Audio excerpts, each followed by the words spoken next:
Хвала Христу, прывітанне ўсім.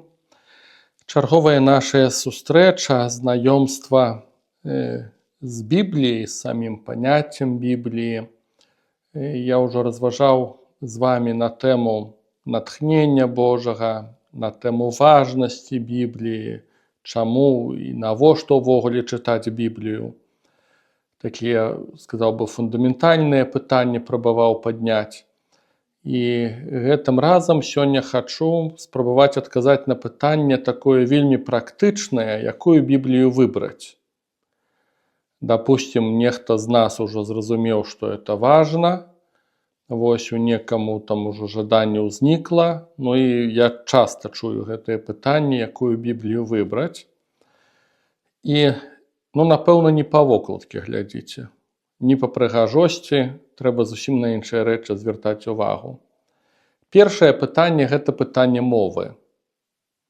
Біблія, як ведаем, пісалася на старажытнай габрэйскай мове і на грэцкай. І, канешне ж, само сабой, усё, што мы маем, гэта пераклады. І для нас у Беларусі, канешне, это будзе пытанне альбо рускі пераклад Бібліі на рускую мову, альбо беларускі. І я асабіста, з усёй любоўю да беларускай мовы, з усім маім патрыятызмам, я карыстаюся сінадальным перакладам Бібліі, гэта рускі пераклад. Калі я вучыўся ў Польшчы, я карыстаўся толькі польскім перакладам і нават не думаў, што я змагу прызвычаіцца да рускай Бібліі, але ўсё-такі, калі з Польшчы вярнуўся, так, можа, і прыйшлося, канешне, сябе недзе там пераламаць, і я вельмі полюбіў сінадальны пераклад. Мне ён падабаецца і ў плане мовы, лексікі, але, і, магчыма, нават прававернасці. Поўнай Бібліі, яшчэ, можа, дойдзем да беларускага перакладу, афіцыйна такога каталіцкага перакладу няма поўнай Бібліі, у гэтым таксама свае складанасці. Вось. І што гэта за сінадальны пераклад? У маёй Бібліі недзе на першых старонках напісана, што гэта пераклад, который быў зроблены ў канцы 19 стагоддзя з благаслаўлення нейкіх там чарговых імператараў Александра I, Александра II, і пасля зацвердзіў гэты пераклад сінод праваслаўнай царквы. І гэта мова, канешне, будзе архаічнай, это канец 19 стагоддзя, але ён дастасаваны да мовы сучаснай. І, як па мне, дастасаваны вельмі трапна. Многім цяжка гэта чытаць, такі пераклад. Многія людзі не прызвычаеныя, яны хочуць мець такі больш сучасныя тэрміны і так далей. Але мне вельмі падабаецца, таму што я разумею, што абсалютна сучаснай мовай перакласці Біблію гэта немагчыма. Таму што пытанне тэрміналогіі, лексікі, што ўжо нейкія словы неадпаведныя, не перадаюць характар нейкі. Вось, і таму, маё такое асабістае меркаванне. І архаічная мова таксама мёртвая, ёй таксама карыстацца не будзеш. Таму чыста маё меркаванне, што сінадальны пераклад, ён усё-такі вельмі трапны, таму што ён, як бы, з аднаго боку, гэта не сучасная мова, але вельмі набліжаная да сучаснай. Ёсць тут такія словы, да которых трэба прызвычаіцца, і нават яны па-свойму незразумелыя, але ўсё-такі, я успрымаю, што это мова Бібліі, у рускім перакладзе. Гэта для мяне асабіста этот момант, ён такі важны. Вось. Наконт беларускіх перакладаў, ёсць афіцыйны пераклад Новага Запавету Рыма-каталіцкага касцёла. Я, канешне, не крытык біблійны, не спецыяліст аж такі, але я чуў, што это даволі добры пераклад. Ён доўга ствараўся, камісій, там шматлікія людзі працавалі. Ну і з таго, што я чуў, тыя, хто можа неяк там скаментаваць, то даволі яго хваляць. І сапраўды, сколькі я ўжо працую там, дзе трэба зацытаваць новы запавет, заўсёды бяру вось гэтае выданне. Вось, і яно даволі такі зноснае, сказаў бы, у тым сэнсе, што нават такое правільнае, такіх нейкіх памылак, там нейкіх не бачна. Трэба сказаць, што любыя пераклады это заўсёды пераклады. Любы пераклад будзе несці свае памылкі, бо это не арыгінальная мова. Так было заўсёды, і сінадальны пераклад таксама далёка не арыгінальны, не ідэальны. Вось, але просто часам ёсць такія пераклады, што там увогуле даволі шмат памылак і даволі адыходзяць ад арыгінала. У гэтым плане вось афіцыйны наш пераклад, такая добрая праца, сапраўды годная.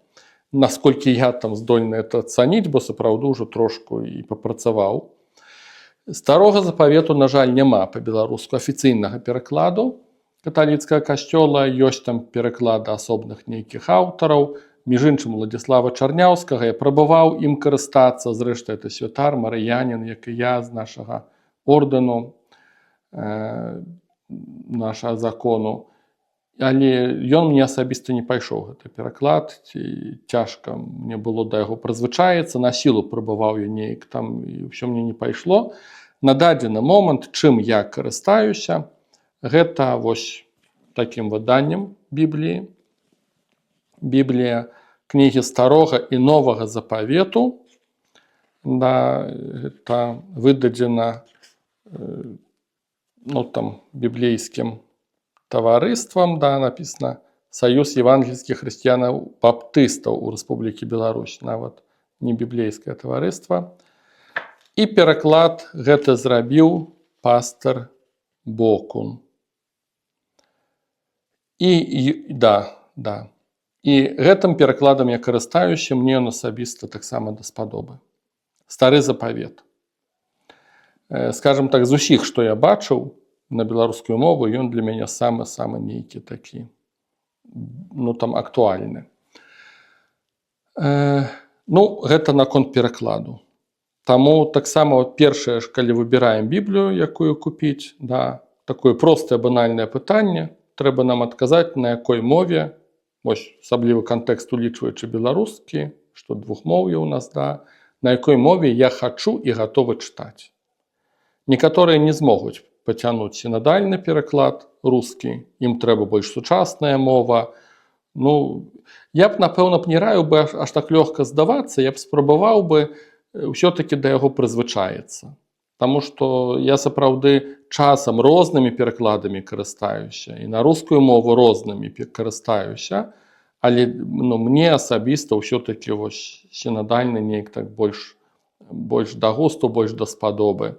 Таму раіў бы проста спрабуйце пачытаць, той, хто будзе ўжо чытаць па-руску, ці вы зможаце да яго прызвычаіцца, калі не, пашукайце, спрабуйце пашукаць іншыя пераклады.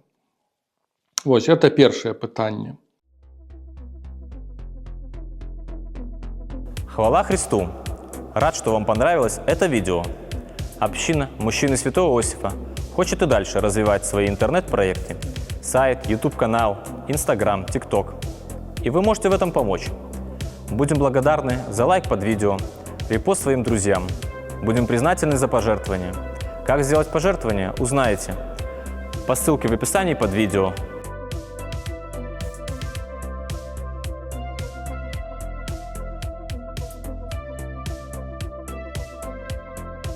Во вкладке о канале, а также отсканировав QR-код.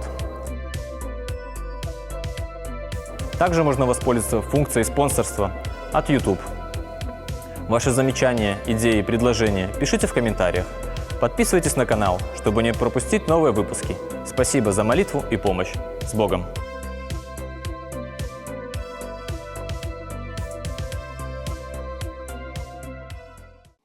Другая рэч, напэўна, каб гэта былі кнігі кананічныя і некананічныя. І тут я, дазвольце, і папрашу вас прабачэння і сваю памылку спрабую адну выправіць, таму што у мінулым відэа, калі я казаў пра канон, сам не ведаю, як так выйшла, карацей, я і сам заблытаўся, гаворачы, што Септуагінта, пераклад 70, што ён няпоўны. Якраз такі не. Мы, як католікі, прымаем якраз такі Септуагінту. Вось гэта старажытны пераклад на грэцкую мову. Ён большы, чым такі афіцыйны, скажам так, пераклад габрэйскі, афіцыйныя тэксты габрэйскія. Гэта значыць, што Септуагінта мае кананічныя і некананічныя кнігі. Я трошку не так там сказаў, разумею, чаму я заблытаўся, таму што ў старажытным касцёле на пачатку з дыстансам ставіліся да гэтага перакладу грэцкага да Септуагінты, і таксама там многія айцы касцёла яго не ўспрымалі. Ось. І плюс яшчэ, што Септуагінта яна даволі доўга ўзнікала на працягу там доўгіх гадоў. Таму дае па-рознаму і адносіліся, таму што такі твор даволі жывы быў і даволі такі расцяглы ў працэсе паўстання. У усялякім разе, вот, я ўжо насколькі мог я сваю памылку выправіў, што Септуагінта для нас это, ну, такі официальная, скажем так, версия, которую мы уживаем грецкого перекладу Библии, Старого Заповету. Вось, і вяртаюся до гэтага другого пункту, што абавязкова раю бы вам, каб тут было написано, што гэта будуць Бібліі кананічныя і некананічныя. Ось у мяне нават, не, на вокладкі няма, але тут на першых старонках будзе написано, што это Бібліі кананічныя і некананічныя. Я ўжо тлумачыў, што некананічныя, вось што ёсць, ці былі сумнівы доўгі час, ці яны натхнёныя Богам. Таму часам людзі, я ўжо бачыў, так шмат такую памылку робяць людзі, што вось глядяць, праўда, каб это неяк выглядала Біблія, там часам хлопцы хочуць камуфляж, ці нейкі джинс, часам такія вопраткі ёсць, вокладкі біблійныя. Вось, часам там дзяўчатам нешта ружовенькае хочацца. Вось, і ў выніку купляюць, і пасля аказваецца, што яны няпоўныя. Таму звярніце на гэта адразу ўвагу. Нават калі вы ўсіх кніг адразу чытаць не будзеце, то ўсё адно, ну, шкада даваць грошы, калі раптам акажацца, што, напрыклад, там не будзе той самай кнігі Сіраха. У Старым Запавеце это адна з кніг мудрасці, вельмі класная. Я в свой час, калі служыў у калоніі, то часам у мяне зэкі, пратэстанты прасілі, каб я прынасіў ім кнігу Сіраха, таму што ў іхных бібліях не было. А многія сапраўды нават пратэстанты, не ўспрымаючы афіцыйна яе як натхнёную, ўсё-такі ёй карыстаюцца. І яна належыць вось, ну, да гэтых так званых некананічных кніг. Таму, калі ласка, на это зверніце ўвагу, каб была гэтая фраза «кнігі кананічныя і некананічныя». Вось. Вокладкі і выгляд – это важная рэч, але это ўжо такая будзе трошку другарадная справа. Што да Новага Запавету, пытанняў тут ніякіх няма. Таму, калі раптам будзеце купляць новы запавет, ну, то тут ужо там, на такое звяртаць увагі не трэба. Адзінае, што я б, канешне, раіў, калі ўжо будзеце купляць, купляйце, канешне, ўсю Біблію. Ну, проста. Раней ці пазней, калі будзеце вывучаць Слова Божае, ну, канешне, прыгадзіцца. Таму па частках, напэўна б, не раіў бы такога рабіць. Наступнае пытанне. Раю бы звярнуць увагу, ці ў Бібліі ёсць каментары. Па-нармальнаму, канешне, каб разумець Слова Божае, трэба вельмі сур'ёзныя каментары, і ніякая Біблія іх не здольная будзе змясціць. Таму што гэта будуць асобныя кнігі тамамі, як правіла, добрых даследчыкаў. Але ўсё ж такі, па маім назіранням і нейкаму вопыту, мінімальныя каментары ў Бібліі гэта добра, асабліва тым, которые Біблію не чыталі, хаця бы трэба хоць нешта, нейкія думкі, базавыя, ідэі, ці хаця бы каб не ўпасці адразу на старце ў нейкія ерасі, ці не рабіць нейкіх неправільных высноваў. Таму вельмі праіў бы, каб ўсё-таки шукаць Біблію з каментарамі, хаця б вось гэтымі базавымі, мінімальнымі. І моя Біблія, она так і называецца. Біблія з каментарыямі. Не даю гарантыі, што няма іншых Біблій з каментарыямі. Гэта значыць, што тыя каментары, которые тут ёсць у этой Бібліі, гэта каментары Александра Меня, вядомага праваслаўнага дзеяча, в прынцыпе, мучаніка за веру, калі можна так сказаць, ён быў забіты. Вось, ён такі даволі адкрыты быў на розныя канфесіі хрысціянскія, на католікаў таксама быў даволі адкрыты. Ну, за гэта яго па-свойму і крытыкавалі праваслаўнай царкве. Вось. І ягоныя каментары, ну, яны сапраўды, так, нават па мінімуму яны класныя, яны зносныя, яны сапраўды шмат дапамагаюць, асабліва на пачатку. Таму праіў бы, паўтаруся, я не ведаю, ці ёсць яшчэ іншыя Бібліі з каментарамі, магчыма, каментары іншых аўтараў могуць быць. Вось, таму тут ужо гарантыі не дам. Калі кідаецеся, там от на вокладкі напісана Біблія з каментарыямі, ну, не дам гарантыі, чи тут будуць менавіта каментары Александра Меня. Для таго, каб трапіць на тую Біблію, которую я маю, бо я менавіта правіў бы вось гэтае выданне. Яна выдавалася многія гады по-рознаму, да? Але менавіта вось гэтую аснову. Вось. І што ў мяне тут на першых старонках напісана? Комментарий к Ветхому и Новому Завету в приложениях «Святая земля со времен Господа нашего Иисуса Христа» перепечатаны по Библии, вышедшей в брюссельском издательстве «Жизнь с Богом» 1989 год. Вось гэтае ўдакладненне важнае. Таму што першая Біблія з каментарамі Меня выйшла ў 1989 годзе у Бельгіі. Гэта была руская эміграцыя. Вось такія. І это цэлы фонд Александра Меня з гэтым звязаны. І яны першыя Бібліі выдалі. Памятаю, такія зялёныя былі, такія даволі вялікія і чырвоныя былі Бібліі. Не сказаў бы, што аж так зручныя, каб іх некуды браць, але ў плане чытаць, вывучаць, да, вельмі класныя, вельмі зручныя. І на базе таго выдання шмат перавыдавалі ўжо. Тое, што я маю, гэта выданне рускага біблейскага таварыства, расійскае біблейскае общества, ну, на аснове аўтарскіх, напэўна, правоў той Бібліі брюссельскай. Таму ў народзе часам, калі вы раптам будете купляць там хаця бы ў біблейскім таварыстве ў Мінску, ёсць такое біблейскае таварыства, можна туды схадзіць і там вас нават пракансультуюць. Я ў свой час нават належаў да біблейскага таварыства і, ну, заўсёды там неяк людзі талковыя былі. Думаю, што і ёсць, канешне. Вось. І у такім, ну, скажем так, у нашай мове, хто там троху ў Бібліях разбіраецца, мы называем, што это Біблія брюссельская. Вось. Так вот, такім жаргоннай мовай, калі можна так сказаць, мы называем брюссельскай. Што яшчэ? Ну, і раіў бы, да, раіў бы. Хаця бы на базе, каб быў мінімальны каментар вось такі вот, які ёсць. Увогуле каментарамі, калі карыстацца, канешне ж, нас будуць цікавіць, напэўна, рускамоўныя, беларускамоўных няма. Я такіх 3 аўтары скажу, на каго варта звярнуць увагу. Усім раю Лапухін. Гэта праваслаўны даследчык канца 19-го, пачатку 20-го стагоддзя. Не ведаю, як цяпер, раней казалі, што ў семінарыях праваслаўных выкладалі Біблію па Лопухіну. Ён, ну, вельмі, даволі, як па мне, даволі простай мовай каментуе. Некаму цяжкаватенька, канешне, но але ж, ну, это ж не жоўтая літаратура і не там любоўны роман да падушкі. Таму, ну, трэба лічыцца з тым, што это асаблівая нейкая мова. Вось такая багаслоўска-біблійная.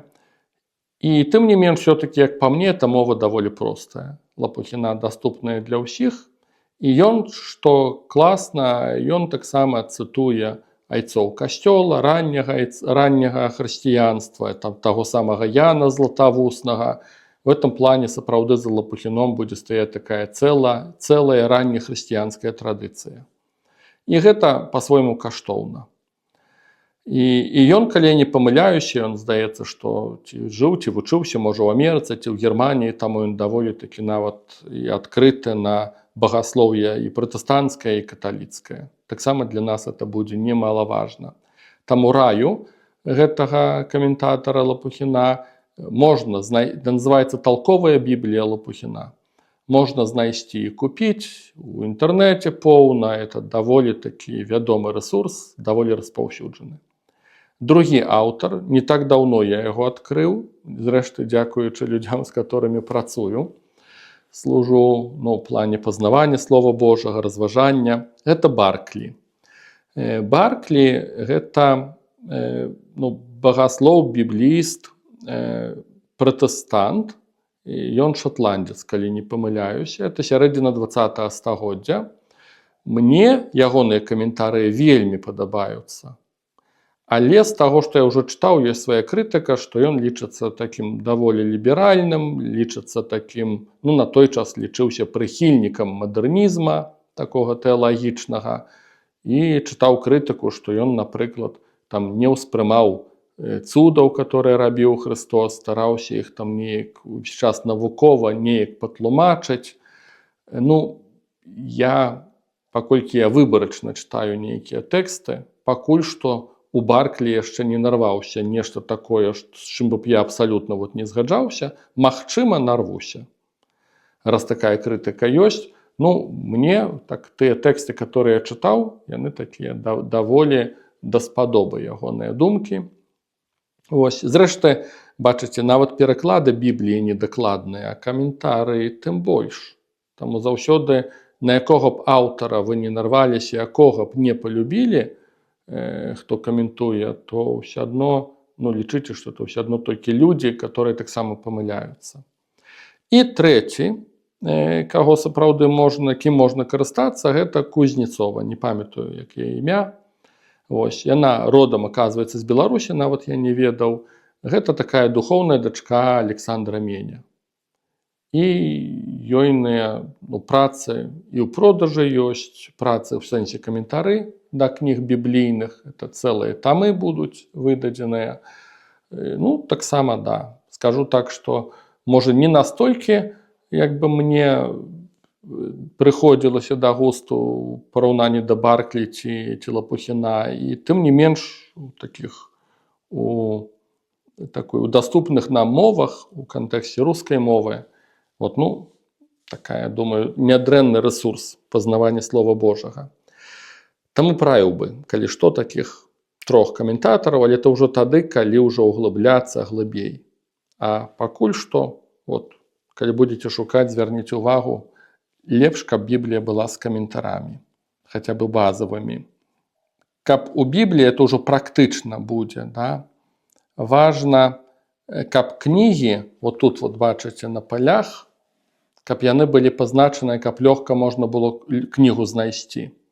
У маёй Бібліі гэта такія выразы, яно сапраўды вельмі класнае выданне, таму проста яшчэ момант.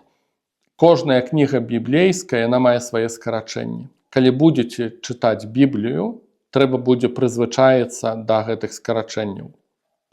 І тут праблема будзе, канешне, з Старым Запаветам па-беларуску. Чаму? Таму што паколькі, напрыклад, у рыма-каталіцкага перакладу няма афіцыйнага, а мне б хацелася афіцыйным карыстацца, то я і скарачэнні ўжо тады не магу ўжываць, бо яны нібыта ёсць скарачэнні. Гэтых кніг Старога Запавету, там на католік байце, яшчэ недзе там можна знайсці, але што ад тых скарачэнняў, калі самі кнігі не перакладзеныя на беларускую мову, а па-руску часам нават назвы іншыя. І скарачэнні не зусім адпаведныя будуць. Напрыклад, па-руску кніга быцця, а па-беларуску часам перакладалі роду альбо быцця. Ці, напрыклад, у рускай версіі маем 4 кнігі царстваў, а паводле заходняй традыцыі это будзе 2 кнігі царстваў, 2 кнігі хронікаў, напрыклад, такія розніцы. Таму і са скарачэннямі беларускага перакладу старога запавету будуць свае праблемы, і ёсць свае праблемы. Вось. Ну, але калі хто будзе чытаць сінадальную, в рускім перакладзе сінадальную Біблію, то тут, конечно, ўсё прасцей, это ўжо традыцыя гадамі, яна прынятая ўсімі цэрквамі хрысціянскімі, хто карыстаецца рускім перакладам. Зрэшты, гэтым перакладам сінадальным у прынцыпе карыстаюцца ўсе цэрквы. Ён такі базавы для ўсіх пратэстанцкіх цэркваў, для праваслаўнай царквы, ну і католікі таксама рускамоўныя карыстаюцца. Не рускамоўныя, даруйце, а хто чытае Біблію па-руску. Вось. І калі мы ўжо ведаем гэтыя скарачэнні, там, напрыклад, Евангелие ад Матвея МЦ, Евангелие ад Марка МК. Тут 3 слова, да, Евангелие от Марка, а скарачэнне будзе МК. І калі ты прывыкаеш да гэтых рэчаў, то тады лёгка іх знаходзіць. І вось у гэтым моманце, калі ты ўжо ведаеш гэтыя скарачэнні, то вот это вот важно на полях, вот этой вот выразы. Я тады даволі хутенька знаходжу. І для прыкладу, вось такіх рэчаў няма у Бібліі, которую пераклаў пастор Бокун, і такіх рэчаў няма у Новым Завеце афіцыйным рыма-каталіцкага касцёла. Но гэта пытанне да выдання. Это, конечно, вялікі мінус. Разумею, што это ўсё даражэй становіцца, да, можа, тэхнічна цяжка было зрабіць, не ведаю. Але, конечно, это момант важны. Часам яшчэ такая рэч ёсць, што можна купіць налепкі такія, да, наклейваюцца на старонкі. Яны не зусім зручныя. Но гэта нейкі выхад, хаця бы, вось, каб там ужо ўвесь час на сілу нейкую кнігу біблейскую не шукаць. Я ў свой час у польскай Бібліі, калі меў, то заўсёды у мяне былі такія налепкі, імі карыстаўся. Ну, не надта мне это падабалася, але хаця бы нейкі там выхад гэта сапраўды быў. Так, далей, што яшчэ? Тут ёсць, часам у Бібліях ёсць дапаўненні. У большасці няма, але, напрыклад, у маёй, а ў старых выданнях намнога больш было гэтых дапаўненняў, вось этой брусельскай так званай Бібліі. Тут ёсць вельмі класнае дапаўненне, там і геаграфічныя назвы, там і імператары, і храналогія ёсць класная, якія каралі былі, хто кіраваў Ізраілем, такая вось храналогія, ну, гістарычная. Вось там час акупацыі, у якіх гадах это ўсё было, такія табліцы. Але вельмі класная рэч ёсць, я ёй карыстаўся доўгі час, гэта согласаванне 4 Евангелия. Хроналагічная. Это значыцца, што нейкая падзея, которая описывается ў Евангелии, яна описывается ва ўсіх 4 аўтарах, часта ў 3, і там паралельна паказваецца, вось дзе гэтая падзея, напрыклад, нараджэнне Хрыста, як опісвае яе Марк, Матвей, Лука, там у Яна гэтага ўжо не будзе. І гэтая табліца сапраўды была вельмі карысная. Мне асабіста, я ў свой час, калі вёў катэхезы па Бібліі ў Воршы, то нават некалькі год, вось менавіта па гэтай табліцы рыхтаваў катэхезы, каб паказаць храналогію паводле 4 Евангелияў, вось падзея за падзеяй, што там было ў жыцці Хрыста. Тут такая таблічка ёсць. Што яшчэ? Вельмі важная тут рэч, гэта паралельныя месцы. Я ім пасля, магчыма, удзялю, немагчыма, спадзяюся, напэўна, што ўдзялю больш увагі гэтай тэме.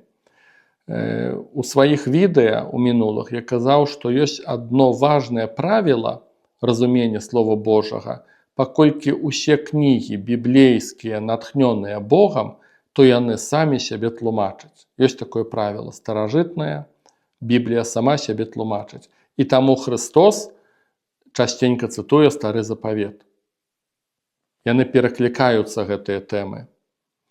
Вось. І, канешне, ёсць цэлыя методыкі, сімфоніі, каб вот так вот там нейкую тэму даследаваць па ўсіх кнігах Бібліі, але хаця бы нейкія базавыя моманты мінімальныя, яны павінны быць вось у рабочай Бібліі.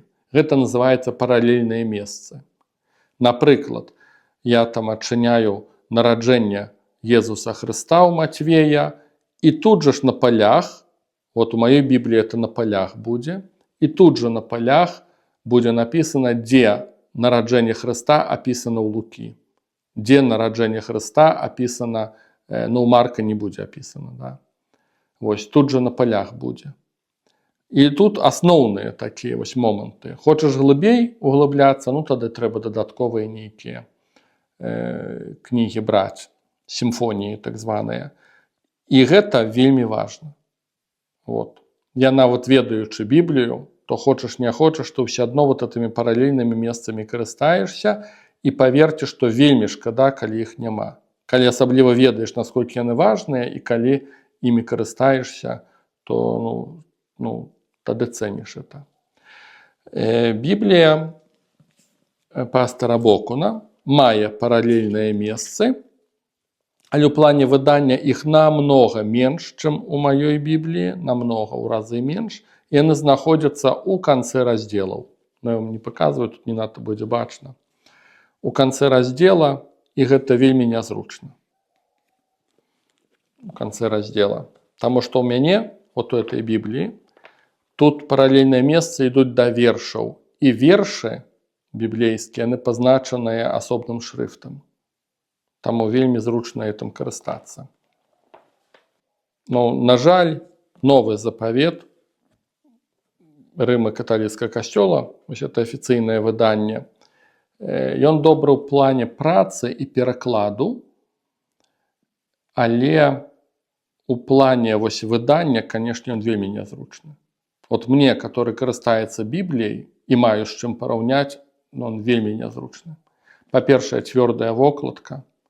Я ім толькі з паліцыі яго бяру, рэдка так вот карыстаюся, таму што ён нішчыцца. Да. Ось. У дарогу яго браць з сабой, это, канешне, вельмі цяжка будзе, адразу знішчыцца. Вось. Па-другое, таўстая папера. Ну, тут толькі новы запавет, і той, ну, вот, які вялікі. Каб усю Біблію это было б як мінімум. Да. У мяне тут вельмі тонкая папера.